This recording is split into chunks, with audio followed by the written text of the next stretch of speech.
Assalamualaikum warahmatullahi wabarakatuh. Senang sekali berjumpa lagi dengan kalian sahabat CTW sekalian dimanapun kalian berada. Semoga selalu diberkahi kesehatan dan selalu istiqomah dalam segala hal. Perbedaan antara wanita masa lalu dan masa kini sekedar pengingat untuk saudariku yang muslimah. Pengen tahu perbedaannya? Simak terus cerita tanpa batas.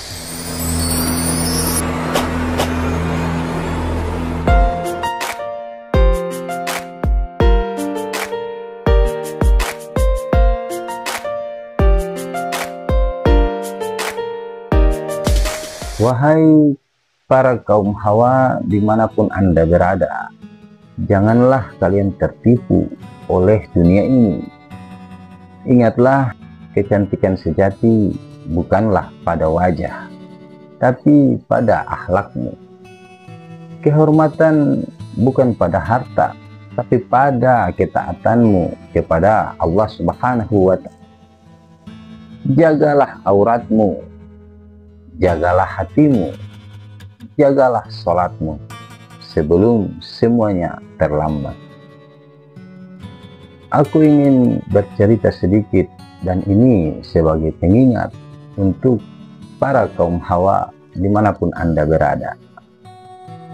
Di zaman jahiliyah, perempuan itu dianggap rendah dan selalu menjadi bahan olokan dari para kaum pria. Bahkan pada zaman itu, orang-orang melahirkan anak perempuan itu dianggap aib bagi mereka. Sahabat Umar bin Khattab radhiyallahu anhu dulunya pernah mengubur anak perempuannya hidup-hidup karena dianggap aib bagi keluarganya, sehingga di saat beliau masuk Islam dan menjadi seorang khalifah, beliau Umar bin Khattab radhiyallahu anhu satu ketika memimpin salat, dan di akhir salamnya yang pertama beliau tersenyum, dan di akhir salamnya yang kedua beliau menangis. Setelah selesai salat, kemudian sahabat bertanya kepadanya, "Ya Khalifah, apa gerangan sampai di setiap salam yang pertama engkau tersenyum dan salam yang kedua engkau menangis?" Ucap sahabat tersebut. Kemudian Khalifah Umar bin Khattab radhiyallahu anhu menjawab, "Di saat salam yang pertama aku tersenyum sebab aku mengingat waktu jahil dulu aku menyusun kurma hingga berbentuk berhala, kemudian aku sembah, dan setelah itu aku memakannya. Itulah yang membuatku tersenyum sebab aku merasa hebat sampai-sampai Tuhan pun aku makan. Dan di saat salam yang kedua aku menangis dikarenakan dulunya aku pernah menguburkan anak perempuanku hidup-hidup dikarenakan malu. Itulah yang membuatku menangis, wahai sahabatku."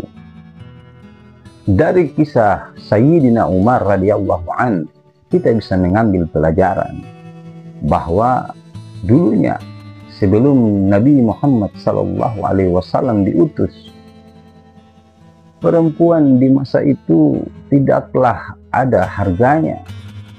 Kemudian Rasulullah SAW datang mengangkat derajat para kaum perempuan, sampai-sampai keistimewaan perempuan itu bagaikan mahkota bagi seorang pria. Tapi 1000 kali sayang, di saat ini apa yang dilakukan Rasulullah SAW dahulu disia-siakan begitu saja. Banyak kasus perkosaan dan pelecehan seksual diakibatkan cara berpakaian perempuan yang suka menonjolkan auratnya. Memang tidak semua, Tapi hampir mayoritas perempuan berpakaian demikian. Mereka menggunakan hijab menutup kepala mereka, tapi bajunya menunjukkan bentuk badannya, dan mereka berhias bukan untuk dipandang mata suaminya, melainkan dipandang mata orang banyak.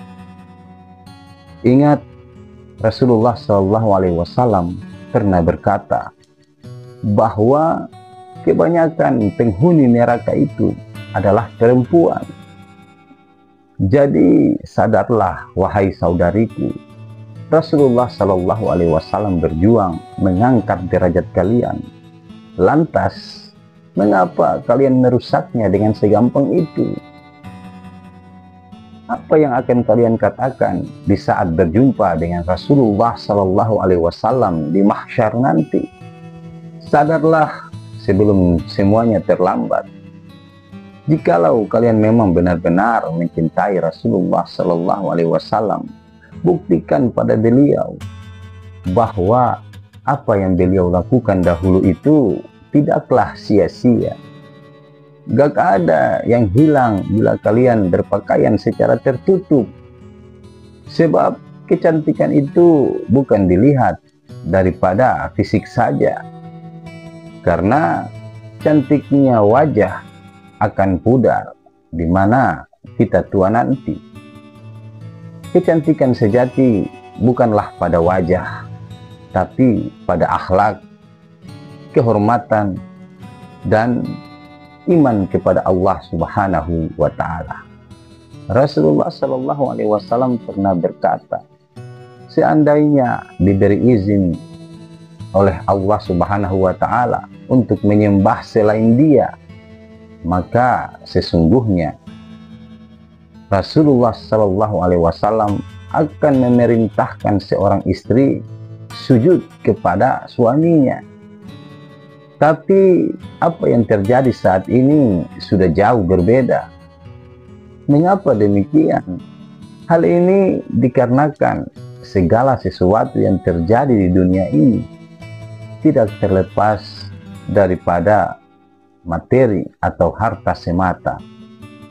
Kebanyakan perempuan saat ini lebih mengutamakan harta dibandingkan iman. Maka yang kaya akan mencari yang sama kayanya. Kalaupun ada yang mendapatkan yang miskin, pastilah perempuan akan berkuasa atas segala hal, dan itu yang terjadi saat ini. Padahal kalau kita ambil pelajaran dari istri Rasulullah SAW, yaitu Siti Khadijah Al-Kubrah radhiyallahu anha, beliau pernah dipinang orang terkaya, tapi beliau menolaknya, dan beliau lebih memilih Rasulullah SAW. Dan beliau juga adalah orang yang paling berjasa dalam hal mensupport Rasulullah SAW dalam dakwanya menyebarluaskan ajaran Islam, terutama di bidang finansial. Tapi beliau tidak pernah sedikit pun mengeluh kepada Rasulullah SAW. Tapi hari ini jangankan support finansial, kewajiban yang paling dasar saja bisa jadi pertengkaran yang luar biasa, apalagi yang lainnya. Jadi marilah kita merenung sejenak, terutama kaum wanita. Apakah kita ini masih bisa disebut umat Nabi Muhammad SAW dengan segala hal yang telah kita lakukan saat ini? Pikirkanlah sahabat CTB sekalian, jangan sampai kita menjual akhirat kita demi dunia yang sesaat ini. Sebab semuanya sudah jelas adanya, mulai dari berpakaian, sopan santun, tata krama, dan masih banyak hal lainnya yang bisa kita pelajari dari kehidupan Rasulullah SAW. Jadi Hormatilah suamimu sebab dia menanggung segala perbuatanmu kelak di hadapan Allah Subhanahu wa Ta'ala. Dan hargailah istrimu, sesungguhnya dia menanggung beban anak keturunanmu. Junjung tinggi seorang wanita, karena itu adalah salah satu perjuangan Rasulullah Sallallahu Alaihi Wasallam dahulunya. Semoga video ini bermanfaat bagi kalian semua, terutama untuk kaum hawa. Sampai jumpa di video selanjutnya. Saya H. Ibrahim ucapkan terima kasih untuk kalian semua, sahabat CTD dimanapun kalian berada. Akhir kata aku ucapkan wabillahi taufiq wal hidayah. Wassalamualaikum warahmatullahi wabarakatuh.